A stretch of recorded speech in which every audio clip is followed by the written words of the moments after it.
Sometimes love arrives quickly. Sometimes it takes years of waiting, praying, and trusting. This is the story of a woman who made a bold decision. She stopped searching for love and asked God to arrange her marriage. What happened next would take her across continents, from Kenya to China, and into a love story she never expected. This is the story of Kalunda and Kai. In 2020, Kalunda prayed a prayer that most people would never dare to pray. She didn't ask God for a boyfriend. She didn't ask for romance. She didn't even ask for marriage. Instead, one quiet evening, she sat at the edge of her bed, folded her hands, and said something unusual. God, if you want me to marry. She paused, then finished slowly. Then you arrange it. After a moment, she added one more thing, and until then, keep me from my husband. 6 years later, God answered that prayer, but not in the way she imagined, and not through the kind of man she expected. Kalunda worked at Global Faith Radio, an international Christian broadcasting station. Every morning she hosted a program about faith, life, and relationships. She was warm. She was honest. She was funny in a way that made people feel seen rather than laughed at. But most listeners knew her for something else. Her laugh. It was the kind of laugh that made strangers smile without knowing why.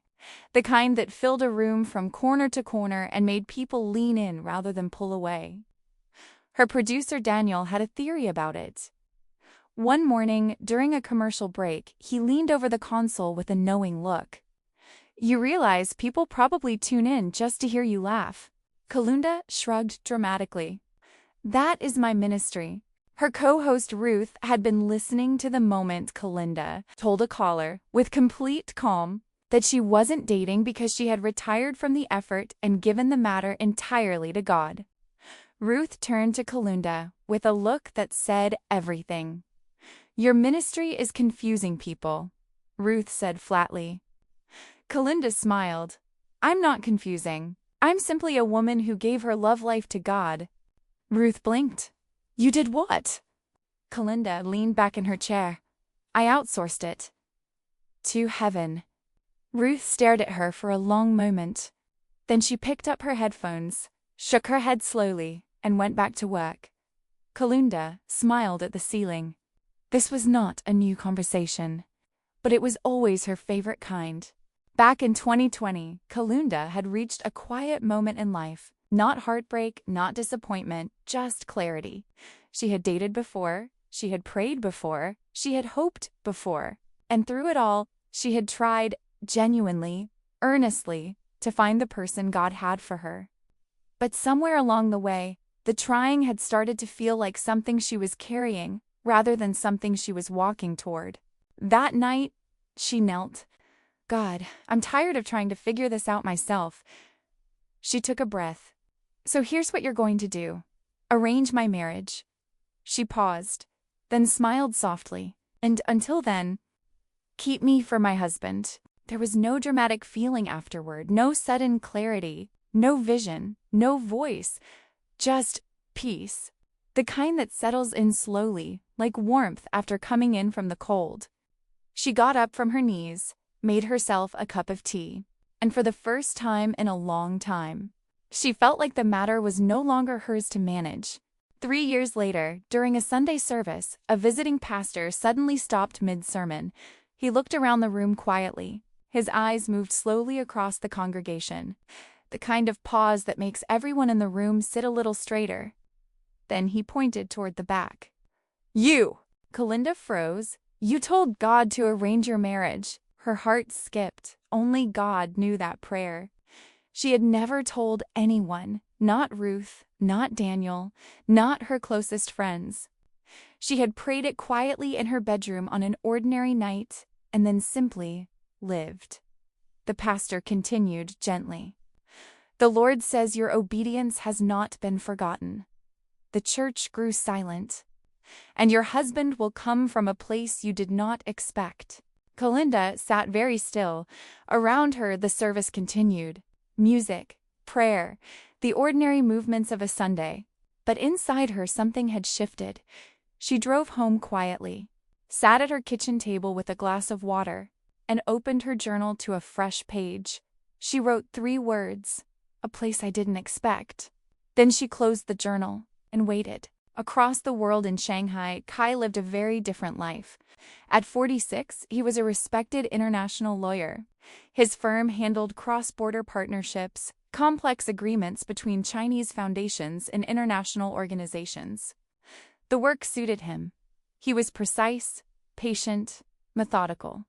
The kind of man who read contracts twice and asked questions slowly and never made a decision without thinking it through completely. His colleagues respected him, his clients trusted him, and his life from the outside looked exactly the way he had built it to look: ordered, efficient, complete. But there were quieter moments, usually late in the evening, after the last email was sent, when Kai would feel the particular weight of a life that was full in every way except one. He had never married.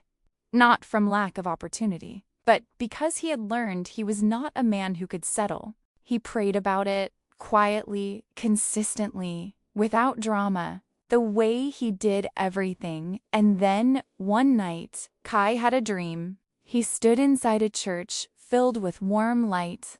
The kind of light that doesn't come from bulbs or candles, but seems to come from the air itself. Across the room was a woman laughing. The sound was extraordinary. It didn't just fill the room, it seemed to change the room. He couldn't see her face clearly, but he felt something he had not felt in a very long time. He felt drawn. When he woke, the room was dark and quiet. Shanghai moved outside his window as it always did, but one thought sat very clearly in his mind. You will meet her soon. He lay still for a while. Then he got up, made coffee, and went back to work. But he didn't forget the dream. In early 2026, Kalunda's church organized a large outreach event. Volunteers gathered to prepare food and supplies for families across the community. Kalunda signed up immediately. Free food and ministry? She joked to Ruth over the phone. I'm clearly qualified. The church courtyard buzzed with activity. Boxes were stacked near the entrance. Music played from a speaker near the gate. Kalunda stood at the registration table near the entrance. She had been there since early morning. Her energy somehow had not decreased at all. Good morning. Please sign here. Yes, right there. Welcome. God bless you. An hour into the morning, she looked up between signatures and saw him. A tall man walking toward the registration table. Calm. Composed. Serious. Very serious. He stopped in front of her table. Good morning, he said politely. His accent was soft. Precise. Kalunda smiled up at him. Hello. Welcome. What brings you here today? She asked. I'm assisting with a charity partnership, he replied. Kalunda nodded, handing him the clipboard. Well then, she said cheerfully. Welcome to the chaos. Kai looked around the courtyard, then back at her. She was already greeting the next person, completely at home in the middle of everything. Kai rarely laughed. This was not a complaint. It was simply a fact about him, the way it is a fact about certain people. So when Kalunda made a joke that afternoon while reorganizing a tower of food boxes that was threatening to collapse, and Kai, standing nearby reviewing some documents, looked up and smiled. Just slightly, just at the corner of his mouth. The volunteer beside him noticed before he did. Later in the afternoon, the two of them ended up near the same section of the courtyard. She talked as she worked, the way some people do, not requiring a response, just thinking out loud. Whoever packed these bags clearly believed that rice and more rice constitutes a balanced diet, she said to no one in particular. Kai looked up from his papers. There are lentils in some of them, he said. Kalunda looked at him. Did you just defend the packing? He considered this. I noted a factual inaccuracy, he said. She stared at him for a moment, then burst out laughing. Kai looked slightly uncertain about what had just happened, but he didn't look displeased. As the afternoon wore on, he found himself paying attention, not to his documents, to her, the way she moved through the courtyard, the way people relaxed when she was near. She carried something he could not name precisely, but he recognized it. He had been in enough rooms across enough countries to know that what she had was rare. She made people feel like the room was better because she was in it. By the time the evening began to cool, Kai had reviewed his documents exactly once. That night, Kalunda came home tired in the best possible way, the kind of tired that comes from a day spent giving. She made herself dinner, called her father briefly, and fell asleep earlier than usual. And then she dreamed. She stood in the church courtyard again. But it was different. The busyness was gone. What remained was golden light, the kind that sits in the air like something living. Someone stood beside her. She couldn't see his face, but she was not afraid. There was a presence in the dream, something larger, quieter, and it spoke without words, the way things do when God is in a dream. And then a voice, soft and certain. "Your waiting season is ending." She woke slowly.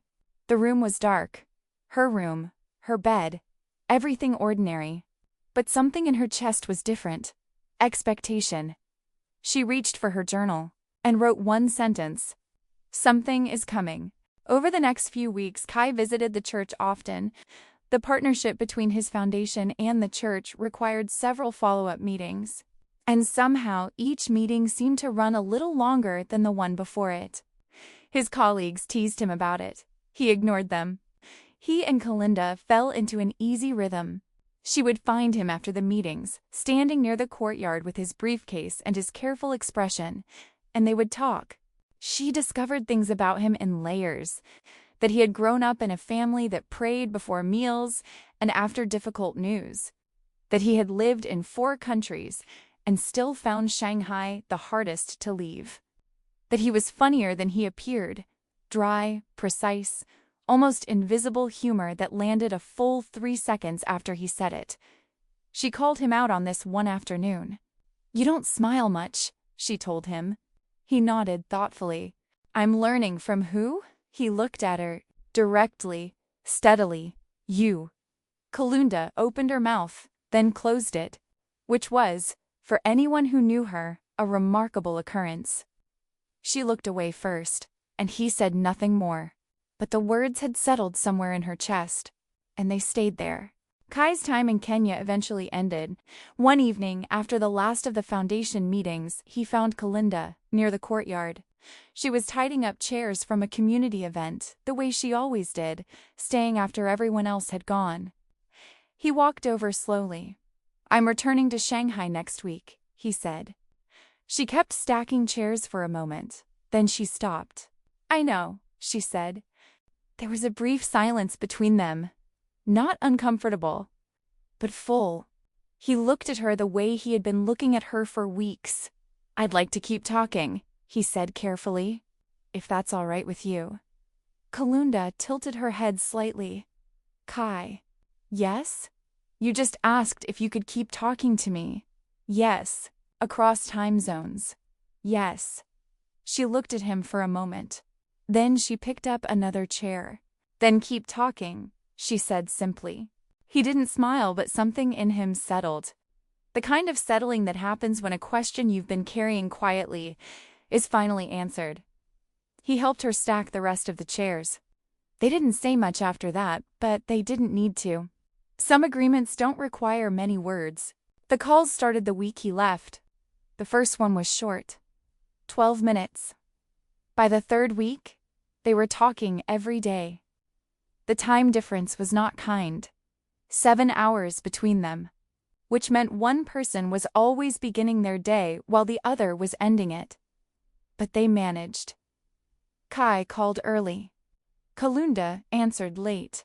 Or Kalunda called on her lunch break and Kai picked up in the evening, still at his desk, the Shanghai skyline blinking behind him. They talked about everything: work, family, faith, the small things that make up a life. Kalunda made him laugh 3 times in one conversation, and both of them noted this as a significant development. He told her about his parents. She told him about her sister. He told her about the church he'd attended in Shanghai for years. She told him about the Sunday she almost didn't go to the service where the pastor pointed at her from the pulpit. He was very quiet after she told him that story. Then he said, "Tell me the prayer." She paused. "Which prayer? The one you prayed in 2020? A long silence. Then, quietly, "God, arrange my marriage, and until then, keep me for my husband." Kai said nothing for a moment. Then, "I believe God brought us together." Kalunda's mind went back to that bedroom, the edge of her bed, the folded hands, the prayer she had prayed into what felt like silence, and she felt that the silence had never been empty. One evening, a few weeks later, neither of them had much to say. The time zones had made the night long. There was a comfortable silence between them for a moment. Then Kai spoke softly. "Can we pray together?" Kalunda smiled. "I thought you'd never ask." Kai prayed first. Quietly, carefully, with the same precision he brought to everything. "Lord, I don't fully understand what you are doing between us, but I trust you. Guide us. Protect this, and let your will be done." When he finished, Kalunda was quiet for a moment. Then she prayed too, her voice soft, her words simple. "God, 6 years ago I gave you this." A small pause. "I'm still giving you this." When she said "Amen," neither of them spoke for a while. The silence was not empty, it was full of faith, full of trust, and full of something neither of them had yet named out loud, but both of them already knew. Nearly a year after they first met, Kai returned to Kenya. He asked Kalunda to meet him at the same church courtyard where they first met. He didn't tell her why. He simply said, "I'd like to see you. Come to the courtyard." Kalunda told Ruth she had a meeting. Ruth gave her a look that suggested she didn't entirely believe this. When Kalunda arrived, he was standing near the volunteer tables, the same place where she had handed him the sign-in sheet almost a year earlier. The courtyard was quiet now. No boxes, no music, no volunteers. Just the afternoon light and the sound of the city beyond the gate. She had learned to read him well enough to see the slight difference. He was nervous. "Kai," she said softly, walking toward him, "what is this?" He took a breath, then knelt. "Kalunda," he said, "I prayed about this many times. I believe God brought me to you." He opened a small box. "Will you marry me?" Kalunda covered her mouth, her eyes filled. She laughed through the tears the way only she could, fully, unselfconsciously, with her whole face. "Yes," she said, "yes, I will." He slipped the ring onto her finger, then stood, and for the first time since she had known him, he smiled. Not slightly, not at the corner of his mouth, properly, fully, like a man who had finally arrived somewhere he had been praying toward for a very long time. Soon after the engagement, Kai met Kalunda's family in Kenya. They welcomed him warmly, with food, with noise, with questions, and with the particular enthusiasm of a family that had been praying for this moment alongside Kalunda for years. Her mother held his hands for a long time when they were introduced. He bore this with great dignity. But Kalunda also traveled to Shanghai to meet his family. Shanghai felt like another world entirely. Tall buildings pressing up against the sky. Streets that moved with a different rhythm. A language that surrounded her like music she couldn't quite follow. She stood beside Kai in his parents' home and felt, for the first time in a long while, genuinely uncertain. His parents were quiet at first, observing, curious. The kind of politeness that is not unkind but is watchful.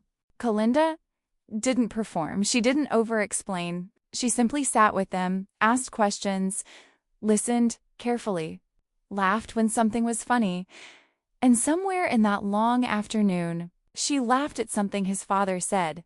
Really laughed. The laugh. The one that fills a room from corner to corner.